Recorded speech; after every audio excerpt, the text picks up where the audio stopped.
This is the PR Podcast, a show about how public relations helps you tell your story to the world.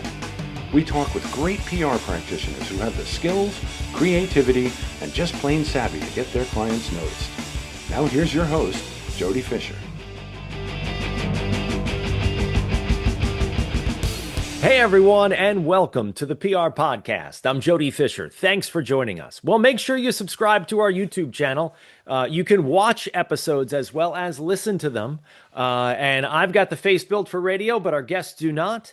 And it's a lot more fun to watch than it is just to listen. So search on YouTube, The PR Podcast. Make sure you put the out there because there's only one The PR Podcast. Like, subscribe, hit the notification bell. What do the streamers say? All that jazz, all that stuff. But check us out on YouTube. It's a lot of fun to watch, and you get to know our guests even better. Now on with our show for today. We got a great guest. Alison Seibert is the founder and principal of the James Collective, a boutique PR and integrated communications agency that captures the power of attention for leading lifestyle brands. TJC partners with high-caliber CPG food and beverage, wine and spirits, and travel companies that are dedicated to creating a more delicious and connected world. Alison holds an MBA in international business and both invests in and advises growing businesses in the CPG, food, beverage, and travel industries. And she's especially passionate about ventures led by the next generation of women entrepreneurs. Alison, welcome to the PR Podcast. Thanks, Jody. So happy to be here. Yeah, tell us about the James Collective. You know, we had a lot of guests on that work in your space. But we all know that it's all different to the person, right? So tell us about the work that you do, and then we'll talk a little bit about how you created your business. Sure thing. So the James Collective is an integrated communications and PR agency. We've been around since 2015 when I founded the business in New York and expanded pretty quickly to become a bicoastal agency. And today we're based between New York and the San Francisco Bay Area, to obviously the best places in the country to be.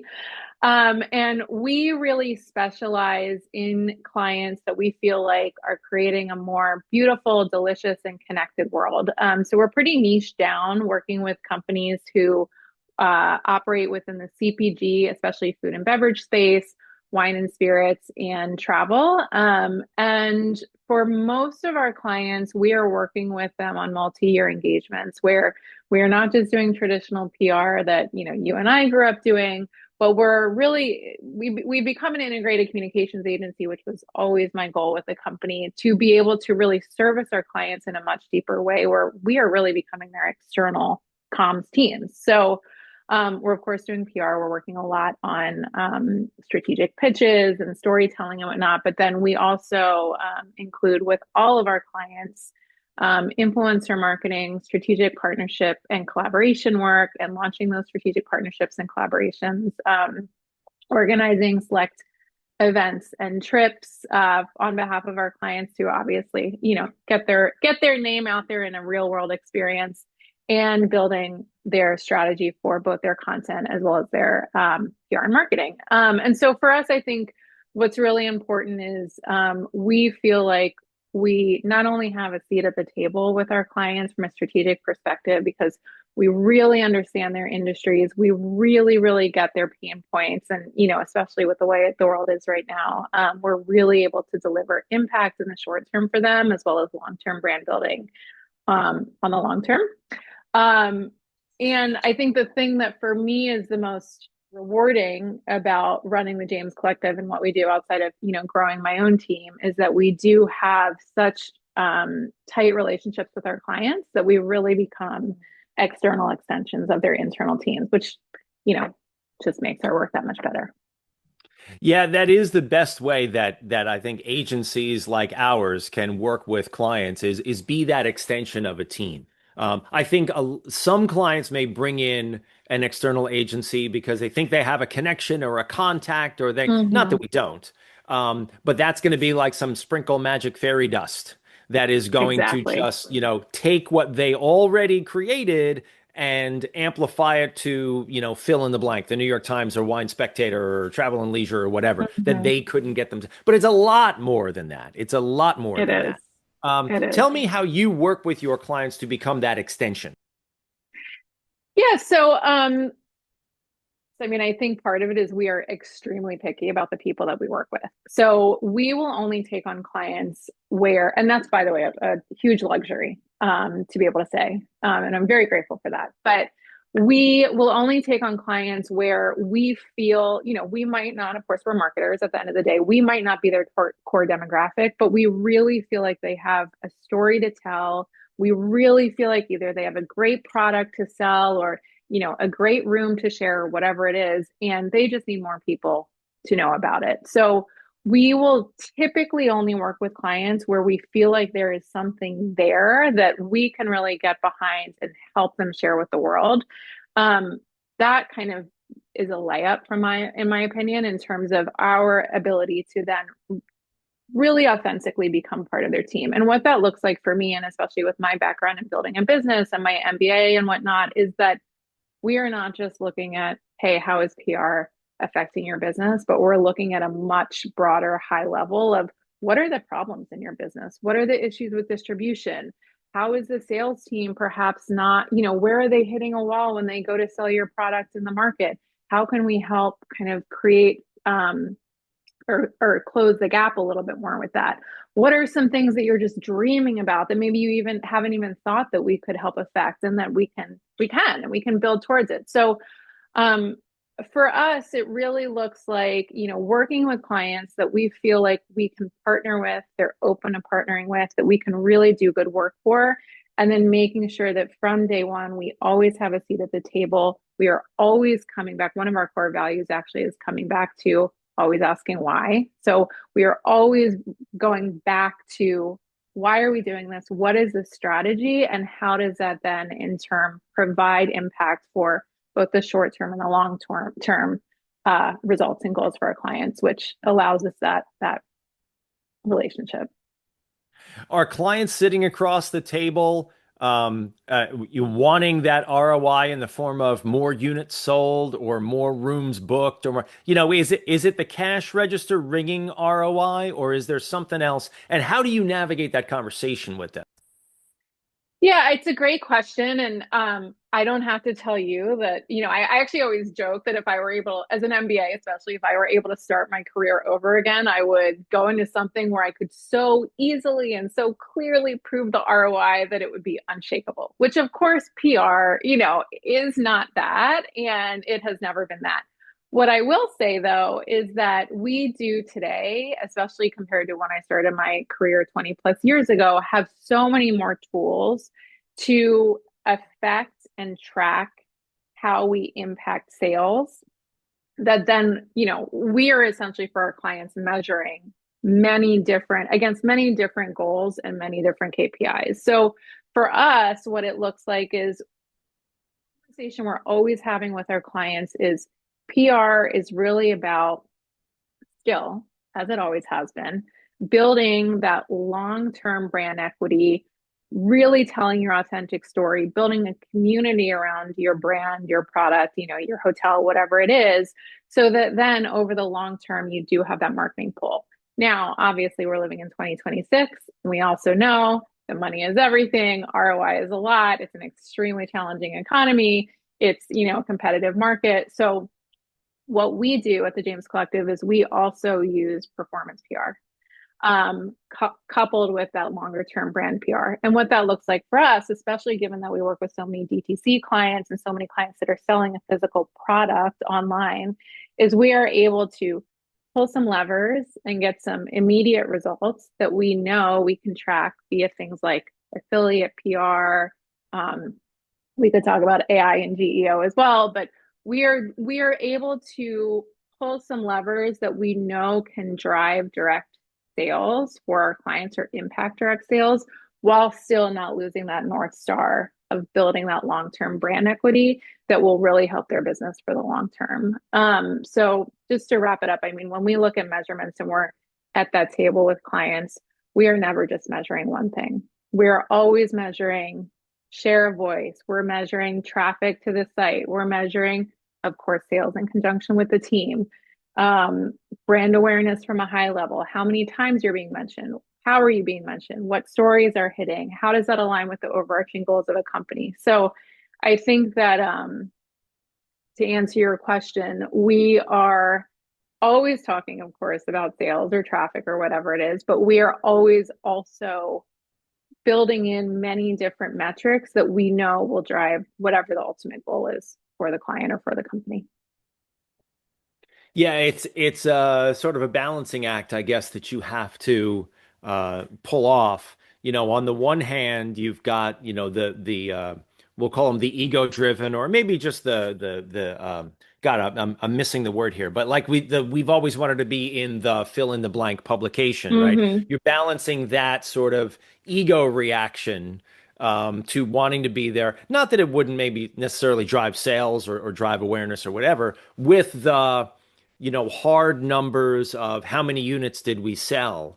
Right, right. How do you go about tracking the second half of that? How do you go about working with the clients to say, okay, we had this number of hits, or we work with this number of influencers, or the PR side of the conversation, and how do you translate it into the dollars and cents, and how do you work with them to actually track those numbers? Because they have the sales data, you don't.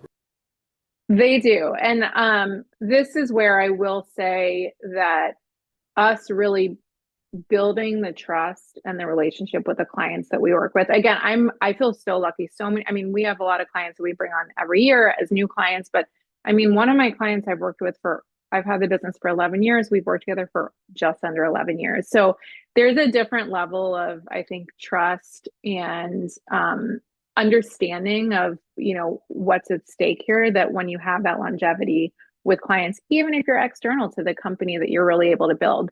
So for us, in terms of those trackers, I mean, we're of course tracking internally at TJC things that, you just mentioned, impressions and, engagement and share of voice and all the things that we have as access. But we also, especially for our clients that own, it's hard to track things like the products that we have at grocery. Of course, we can't directly tie our work to a sale at grocery. What we can track is, hey, we just got this really great Bon Appetit placement, and we saw all of this direct within the same day traffic that went from that Bon Appetit placement to the direct sale on your website. And so we're able to prove that. Similarly, we also invested as a team in really mastering affiliate PR a few years ago as well. So that enables us, while again, not a perfect science, but that enables us similarly as an agency to show the direct link between coverage or between an influencer post or, a great media article and an actual sale, and what the actual value, cart value of that sale is. So what we've done with our clients, where we're also engaging affiliate, which is pretty much all of our DTC product clients, or where they're in grocery and they also have a direct to consumer e-commerce platform, is that we actually have a collaborative tracker with them. What are your goals for the month? What are your sales goals? How many of those can we attribute to the PR work that we did, the affiliate work that we did? And then also, of course, see like what's working, what's not working, where can we change it, where can we make it better? Because that's what we're here for. Does that conversation change depending on the client that you're working with? I mean, you go from huge global brands like LVMH down to, any number of emerging brands, or what we might otherwise call startups, right? That Yep. are coming Yeah. to you because they want to get the exposure, because they want to build their way up to being that household name. Does that technical conversation change in any way? And how does it if it does?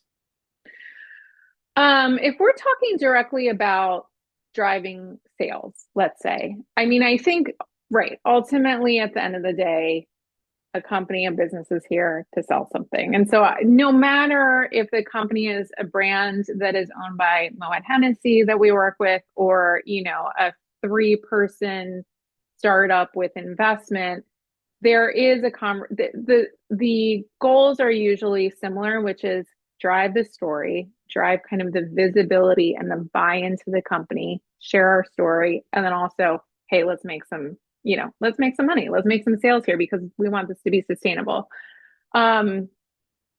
It How we are tracking it is less so about the size of the company and more so about kind of the category that they're in, or the goals of the company. So for instance, the clients that we have in our wine and spirits portfolio, it is significantly, without getting into all the details of distribution systems in the US and the three-tier system, it is significantly more challenging to track a direct sale for a wine or for an Amaro or a gin than it is to track, the sale of a chocolate bar on a website. So that can vary. It's not so much about if it's a big conglomerate. Actually, a lot of times the big conglomerates, you get a lot more data than the little guys, as you know, because they can, they have the funds to invest in it. But it's really more so about what is really the ultimate goal here that we're tracking, and how are we ensuring that we are always staying true to that. You have, like we said, worked with gigantic brands, emerging brands, all this wrapped up in the fact that you founded your own agency and went out on your own, diving into this industry, right? Which we can all tell tales about our industry. Yours is a tough one. When did you make that decision? How did you make that decision? We have a lot of listeners who are either thinking about going out on their own, or maybe just started, or maybe been doing it for a while. How did you make the decision to found the James Collective? If you were to ask my grandfather many years ago when I was growing up, he said that I was one of the few people in my family who always knew what I wanted to do. And it wasn't PR, it was actually owning my own company. So, maybe it was from little 6-year-old me, but really when the rubber hit the road was I had been working my way up at agencies, at other people's agencies in New York for years. I ended up actually becoming the head of the food and beverage department of the last kind of, full-time job, quote unquote. Obviously, when you own your own business, it's much more than a full-time job. But the last job that I had worked my way up to become the head of their food and beverage department. And this was the early 2010s. And this was kind of when we were starting to see the change in how we as consumers were consuming information. The information landscape, where we could get information wasn't just from, traditional media sources anymore. It was kind of the height of the blogosphere. It was the early days of social media. We were understanding how to engage more with consumers in an in-person way. And what I was seeing with the clients that I was working with, leading their food and beverage teams, was that I was almost always working with the founder or the one marketing person in-house. And they really needed a team that understood how to reach all of these different audiences and make sure that they were getting in front of their target consumer or their target buyer where they were really consuming information. And it wasn't just always sending out a press release or getting a great piece in the New York Times. While of course we always want a great piece in the New York Times, but so I was seeing that what I was actually delivering at that time for a lot of my clients was this much more integrated work where, we were doing street teams one day with like an amazing wrapped food truck for a client. And then we were doing a media trip the next day, and then, still working on that Today Show piece or whatever it was. And so I kind of had this aha moment in that time frame that told me that there might be something here. And I was seeing that, it was a gap in the market at the time. Now, today it exists. Pretty much all agencies are doing more integrated work. But at the time, I felt like it was a real gap in the market, coupled with a gap in a lot of PR agencies just not really intimately understanding these complicated industries that I was representing. So wine and spirits, CPG food, like these are actually quite complicated industries when it comes to how they can sell, their distribution, legalities around advertising, legalities around shipping, all of that. So I felt like I had this interesting combo of deep knowledge of these specific industries with identifying an experience in this gap in how we were doing this integrated communications and PR. So long story short, gave myself a deadline of I will start my business. I knew I wanted to start a business, and I'm going to start this integrated PR and communications business niched in these industries, which I already know and already have an amazing network within, by this certain date, regardless of if I have a client. So, I'm living in a walk-up apartment in the East Village in New York, definitely not making a ton of money, but I was like, I'm gonna do it. And what is the worst thing that happens? I go and get another job. And so, fast forward to that date that I had put as my deadline. I had quit my job about 3 weeks before, signed my first contract the day before that deadline. So, to anybody out there who wants to do it, I would say go for it. What's the worst thing that happens? And you can't fail if you don't, you can only fail if you don't try. Yeah, it is true. There is a point where you just need to jump. But I'll just speak for myself. I'm a very belt and suspenders person. And so when I Hmm. started my own agency, I was very mired in the details of, how am I going to pay my bills and where is the next, how am I going to Yeah. scale my Yeah. business? How am I going to bring on more clients? So that I don't, fall on my face. Hmm. Um, did, can you get into some of the technical pieces without, you don't have to divulge the spreadsheet to us, right? But did you borrow some money to get the thing started? Did you hire some employees to get the thing started? What were some of the first levers that you pulled when you got the business going? I had saved some money. We are still fully bootstrapped. I've never borrowed any money for the James Collective. Um, I knew, and it's in the core of what you're getting to is an interesting question because a lot of people come to me when they're going out on their own and they want to talk about it and they're excited about it. And the one thing that I always say is you need to decide pretty early on if you want to be successful, if you want to start and run a business, or if you want to be a consultant and just kind of do the work. And those are two very different things. Obviously, especially in the early days when I was starting out, I was doing all of the things. I was trying to build a business and still doing all the work and all the writing and the pitching and da da da. But for me, I always knew that my goal was to run a business. Now, I think the fact that we are a small business and I run the business and I've dealt with so many of the same headaches and successes and all that so many of my clients have, it also gives us a leg up because, I've been there, I've been through a lot of it. But to answer your question, I decided early on that I wanted to start a business. So what I did was basically we got some clients, tapped my network, got some more clients. As early on as possible, I started hiring people either to help me extend the things that I was already doing or to do the things that I knew I wasn't good at. So number one hire was bookkeeper freelancer, of course.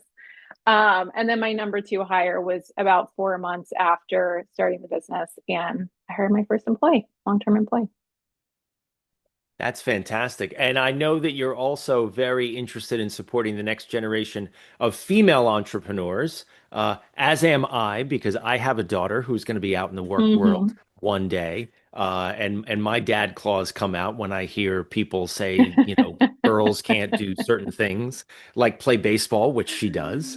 Oh, I Um, love that. but what advice would you give to especially young women who are out in the PR world who are going, I don't want to work for somebody else anymore. I want to do this myself. Having done it yourself, what would you say to them? Um, I would say, I mean, first and foremost, as I said earlier, go for it. Really go for it. I mean, again, and regardless of what you want to start, whether you're in PR or you want to start, the next great AI venture or the next great coffee shop, go for it. I think that as women, one of the things that I found is we are generally not very good at asking for help also.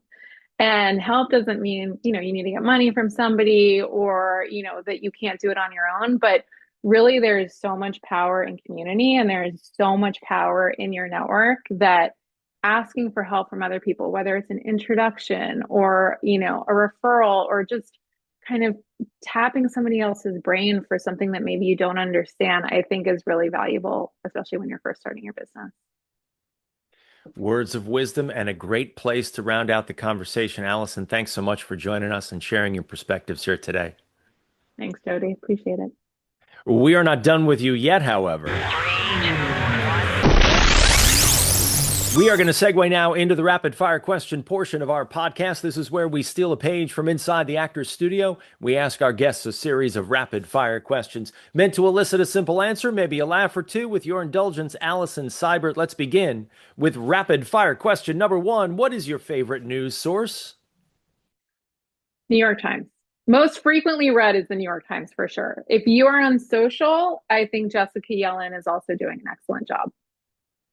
Very good. Rapid fire question number 2. What's your favorite social media platform? Controversial opinion because not everyone thinks this is a social platform, but Substack. Love Substack. Love what they're doing. We're getting our clients on Substack. I read so many Substacks. Big fan. Yeah, I think that's the growing area of social media. And I would agree with you that it's social media. Anything that is interactive is by definition social. Yeah. All right, rapid fire question number 3. Coffee or alcohol? Ooh, coffee or wine? I would say both.